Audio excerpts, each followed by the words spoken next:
tany aloha rehefa mizara vary dia amin'ny kapoka, amin'ny kilao, fa amintsika kosa ny fanomezana aminareo dia vary amin'ny gony no entanareo mody isaky ny tokantrano satria izany no fitiavana omena ianareo. Ao anatin'ny fanomezanao misy menaka ao, misy voamaina ao, misy sardine ao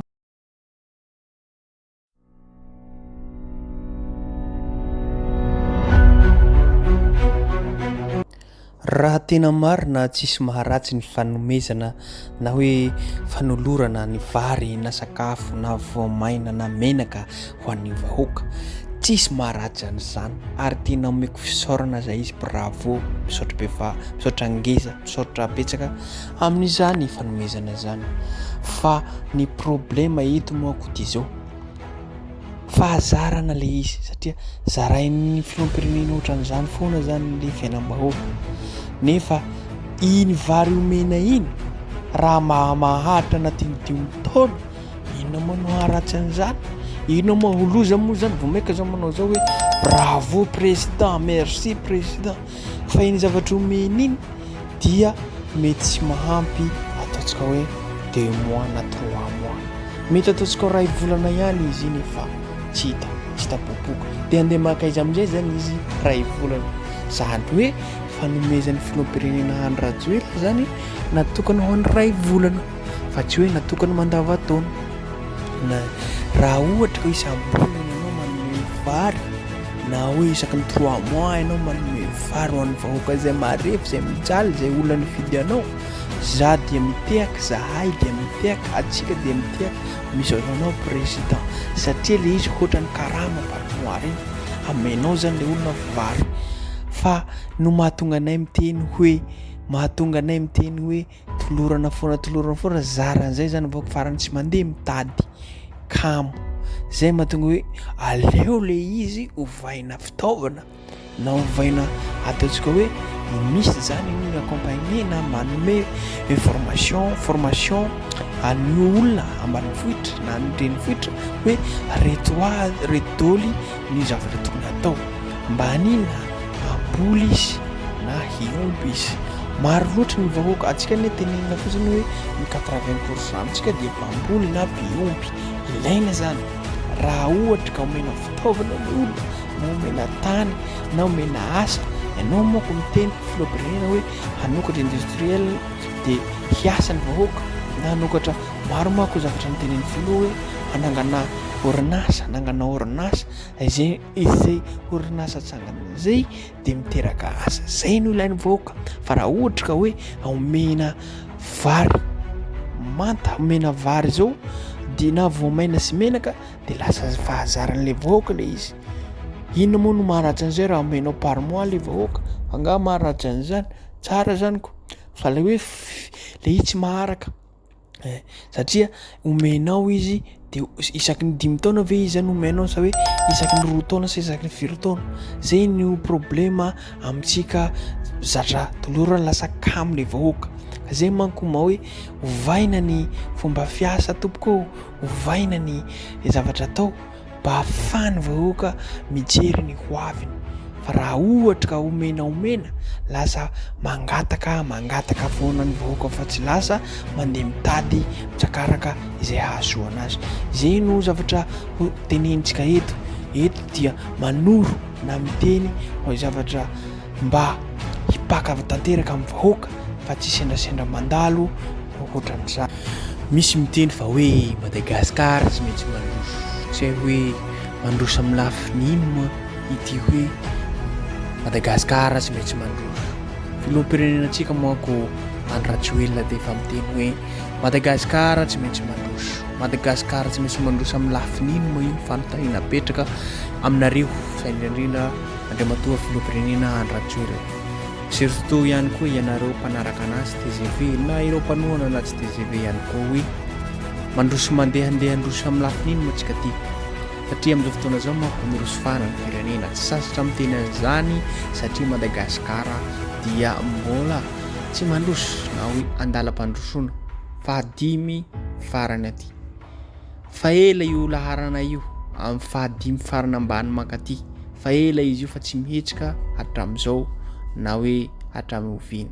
mampalahelo ny zava-misy fitondram-panjakana na ireo mpanao politika reo ihany fandimbidimby eo ary misy aza tena maharitra eo amin'ny fitondrana elabe amin'ny fitondrana nefa ny firenena tsy misy fiovana. Ataontsika ohatra zao filoham-pirenena Andrajela zay voafidy tamin'ny tetezamity izy teo, tamin'ny 2018-2023 izy teo. Hiampy indray zany ataontsika hoe 5 taona. Hankaiza moa ity firenena ity? Hankaiza ity firenena ity handroso makaiza?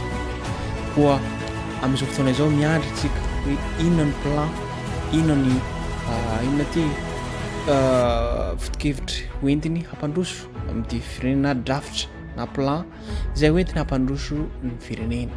Izy moko hitena mivoaka malagasy amin'ny 31 efa tsy ela intsony zany fa rapitso ariva izy dia hitena mivoaka malagasy.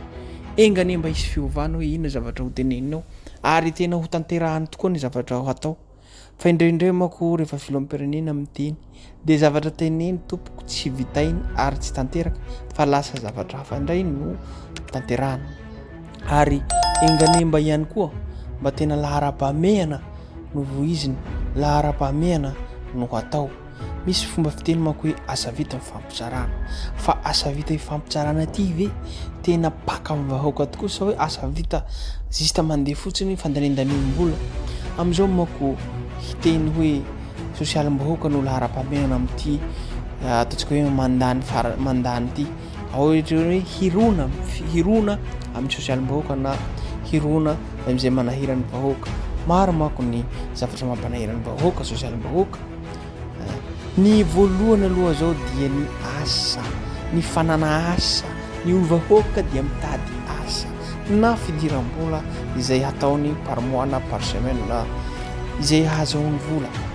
Fa hoe sosialim-bahoaka hizara vary mora na hoe omena tolorana foana.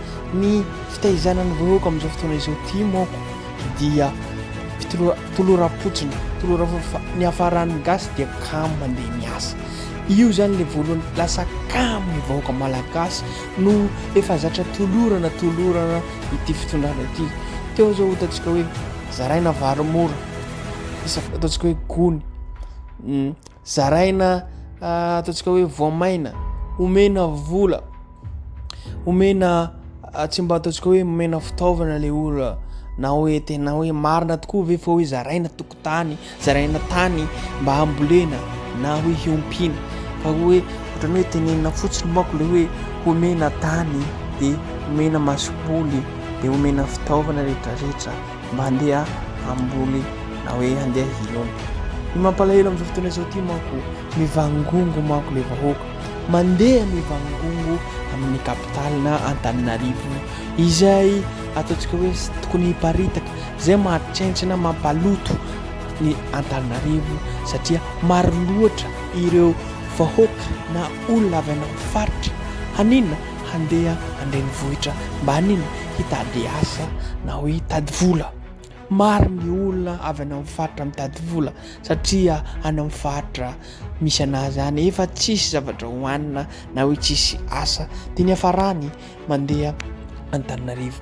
Zay mahatonga Antananarivo tsentsina tsy ny avy any amin'ny faritra no mampaloto na hoe olona avy aiza no mampaloto, fa io fahadiovana io dia miankina amin'ny atsika tsirairay rehetra isaky ny vahoaka rehetrarehetra atrapatena hoe zavatra ataoko tiny ho an'ny fiarahamonina na resaka fahadiovana zany, resaka io loto atsipy amin'ny lavadrano na io loto atsipy n'aizanaiza io dia efa tokony hanaja zay ny vahoaka hoe ny fanaria fako dia anatin'ny dabapako fa tsy ivelany vadipako.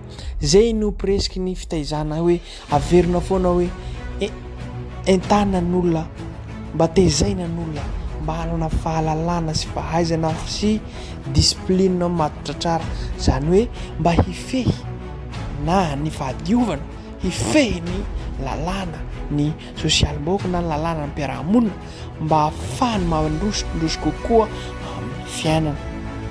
Antsika manko mirary taom-baovao antsika vahoaka malagasy, engane taona vaovao io mba hampiova antsika vahoaka malagasy. Maro ny zavatra miseho amin'ny fiarahamonina. Hitantsika zao tamaly fitifirana poka basy izay tao andavamamy mpangalatra raha inday mpanendaka izay mandeha miala soa ihany fa nisy mpitandro filaminana. Ilaina manko ny mpitandro filaminana amin'izao ankatry ny farany taona izao. Koa misy ohatranareo mpitandro filaminana na polisy na zandarma na miaramila tsy sasatra tsy mandro tsy matory amin'ny andro aman'alina mba haninona hiaro ny vahoaka. Toy izay toy tokony tahaka izay no tadiavana ianareo vahoaka mba hiaro ny tena marina ny vahoaka fa tsy handeha hanamotika ny vahoaka. Koa izay no entina fisaorana aminareo. Andeha tsika hitodika amin'ny zavatra ho tenen'ny filoham-pirenena Rapitso Andry Rajoelina engany mba tena zavatra hifantoka amin'ny vahoaka izay tokoa mba hananana ny vahoaka fanantenana sy asa sy zavatra hampandroso ny vahoaka tsirairay fa tsy hampandroso ny olon-tokana na hoe hampanarivo na hampahanan-karena ny olon-tokana. Satria ireo mpanao politika ireo dia anisany zareo ihany no voky, zareo ihany no mpanan-karena fa ny vahoaka madinika ary dia mangano hany mijaly tsisy hohanina izay mba tokony hoe fanantenana satria ireo no nifidy anareo mpanao politika nefa kosa tsisy mijery zareo reo rehefa avy ny fotoana. Ka izay no masaka azontsika roso androany koa manantena antsika mba hanana mba ho tonga taom-baovao finaritra. Koa misaotranareo ny heno hatramin'ny farany koa azadino ny abone chaîne YouTube-tsika misaotra tokolay makatelina tokolovavy.